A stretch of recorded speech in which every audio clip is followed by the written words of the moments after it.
নমস্কার বন্ধুরা। আজ আমরা এসেছি কালীবাড়ি পুজো দিতে। তো দেখো, এখন পুজো হচ্ছে মায়ের।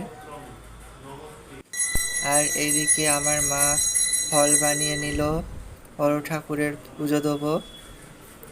তারপরে এই যে সিন্নি মেখে নিচ্ছে। এবার পুজোর সমস্ত কিছু গোছানো হয়ে গেল। আমরা একটুখানি বারান্দায় সবাই মিলে বসেছিলাম, পুজো দেখছি। আমি, ঠাম্মা, ভাই, মা সবাই মিলে বসে আছি। তারপরে এইদিকে বড় ঠাকুরের দিকে সমস্ত কিছু গুছিয়ে দিলাম। দাদু আসবে, পুজো করবে দাদু। এবার হচ্ছে দাদু আসলো, পুজো হচ্ছে। আজকে আমরা বেশ সুন্দরভাবে পুজো দিলাম। দাদু বেশ সুন্দরভাবে আমাদের পুজো করিয়ে দিল, ফাঁকায় ফাঁকায়। তো আজকে খুব ভালো লাগলো পুজো দিয়ে।